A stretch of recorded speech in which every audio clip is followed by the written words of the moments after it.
Back home in San Francisco, Mayor London Breed gave her State of the City address while pledging to beef up police staffing, crack down on drugs, offer tax breaks to new businesses, and build more housing for essential workers like bus drivers. Okay, hometown. Breed also told a room filled with cheering supporters this week that she will seek an extra $25 million for overworked police, improve the city's permitting process so small businesses can more easily open and grow and remove barriers to building more housing.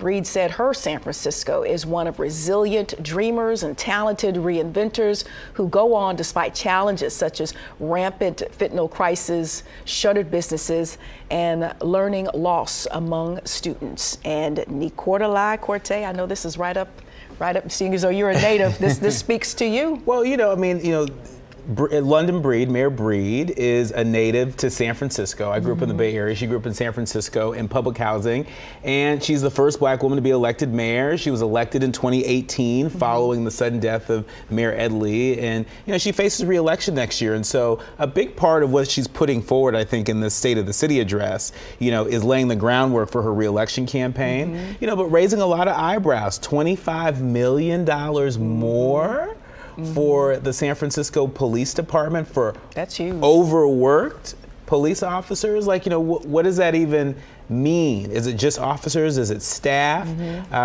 We've heard not just Mayor Breed, but we've heard a lot of mayors across the country talk about wanting to invest more in first responders that are part of mental health units, right? And so how much of that $25 million is going to go to those first responders that should be responding to mental health crises, not cops with guns? You know what I would like? And I know there's like a mayor's conference where all the black mayors, they get together and they meet, but with all of these different cities that we often talk about here at FOXSOUL's Black Report, facing a lot of the same challenges, if not the exact same challenges, I needed them to have a Zoom call like every week and chit chat, have a light discussion about, problem solving. And like we just said earlier, solution-based conversation, sharing ideas, because, what's happening in San Francisco, I would love for that to happen here in Detroit, Chicago, Philly, Jackson, Mississippi, all of these heavy, black cities to really be able to tap into, the genius of what these black mayors, especially the newer black mayors, the younger black mayors, are trying to bring to their city. I need them to get together a lot more than maybe a yearly conference. They all need to Zoom each other, text all day, every day, seriously, as they come up with these ideas for their individual cities. Well, we know the U.S. Conference of Mayors gets together, I think spring, summer, and fall of every year. But the African American Mayors Association was actually founded to do exactly what you're saying. And so hopefully at some point, maybe we can have African American Mayors Association to help break it down. No, they need a group text. All of them need to be on a group text, and every day, especially when they have announcements like this, this is what I'm doing, what you gonna do? Maybe I'm serious. Yeah. Well, you know what else is serious? What's happening in Boston? Okay. The city of Boston is appointing 10 members to its newly formed Reparations Task Force. The announcement follows a formal apology issued in June 2022 for Boston's role in the transatlantic slave trade, and a unanimous city council decision to create a commission to work on reparation recommendations. The task force's job is not to detail the logistics or timeline for reparations payments, but is instead focused on discovering what the amount of debt is and the extent of the harm done to Boston's communities of color. Now, the task force will be chaired by attorney Joseph Fester, Jr. He is the former president of the Boston chapter of the NAACP. Okay, so let's focus back on conversation coming out of this weekend's big game with the Chiefs playing in the Super Bowl 57. There's a coalition of Native American groups that are asking the team to yet again abandon its name, logo, and the fan-driven tomahawk chop. Now, the KC Metro-based indigenous activist group called Not in Our Honor joined several tribes from Arizona to get their message out. Now, the Chiefs organization has made efforts to address the concerns, but will not alter the name or logo. And that chop, they say that happens during the game, that might not go away either. I mean, at the least, do we really got to keep the tomahawk chop? You know, I mean, this is a very. I think at this point, for those fans, it's become like a, you know, a tradition, and then, you know, it's how they get hyped in the stadium. And listen. I just want to summon the ancestor, Dr. Maya Angelou, who said that when you know better, you do better. You do better, right? And so I understand that, you know, there's a history of doing the tomahawk chop. There's a history of being called the Kansas City Chiefs. You know, at what point do we evolve and say, you know what, you know, especially in this climate, you know, where there are a lot of communities that are feeling like they don't belong, they're feeling disrespected, you know, that are feeling that the issues that they have just get folded into the so-called woke agenda, right? You know, Native American communities have a legitimate concern. And by the way, the Kansas City Chiefs, that's not the only team. Remember the Washington Commanders? Well, I think they weren't always the Washington Commanders. They were called the Washington Redskins. Yeah. But I think what you have here is, yeah, we hear you, but this is tradition. We've always been called this, the tomahawk, so you have that over branding, and then, okay, the ancestry is over here, and I think, you know, some fans and the Chiefs organizations and other NFL teams who have these type of names feel that that's separate. And which is why you have the Chiefs organization saying no changes are going to happen.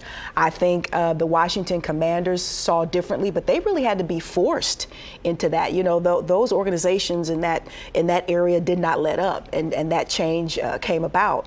But I really feel that they feel that that's really separate. And one has nothing to do with the other, and it's tradition, and it's branding, and it's what it's been, and it's what it's going to stay. I'm not saying it's right, disrespectful in regards to what these people are asking, in regards to their ancestry and the honor and so on and so forth, but that's how I feel like these people are processing it. Well, if we have evolved from being called colored to Negro to black to African American to now back black again, right? Black and proud, then it's possible for folks to evolve on, you know, the very question that Native American communities are putting forward. And so it doesn't happen overnight, but it is possible. And I'm going to channel Jesse Jackson, Reverend Jesse Jackson, in keeping hope alive. But I use evolve very loosely because, you know, I think we still all over the place as to what we call ourselves and what we allow or what other people get away with calling us and other indigenous people. So we could do a whole nother segment on that. Yeah, we sure can. Okay, but we're going to move on to this year's Super Bowl commercials that are costing corporations a pretty penny. Businesses from Netflix to Google have spent close to $7 million each on ads premiering during Sunday's big game. The 30-second and some 90-second ads capturing the attention of an estimated 100 million viewers every year. Some of Black Hollywood's elite will be making appearances in some of these ads, including comedian Kevin Hart, who's a spokesperson for the sports gambling outlet DraftKings. Sources say rapper Ludacris will be featured in the commercial as well. And NBA star Giannis Antetokounmpo, I hope I got that right. And singer-rapper Doja Cat will be making an appearance promoting the Pixel photo editing tool Magic Eraser in an ad for Google. Now, while waiting for Rihanna's performance, other brands will be bringing out the big stars for their ads. Tennis star Serena Williams being among them, showing off her golf skills in an ad for the beer brand Michelob. Listen. It's always been a big to-do, these Super Bowl commercials, and over the year, the price tag has gotten so hefty. But in my opinion, the last few years, the commercials just haven't been as impactful. They just haven't had a wow factor.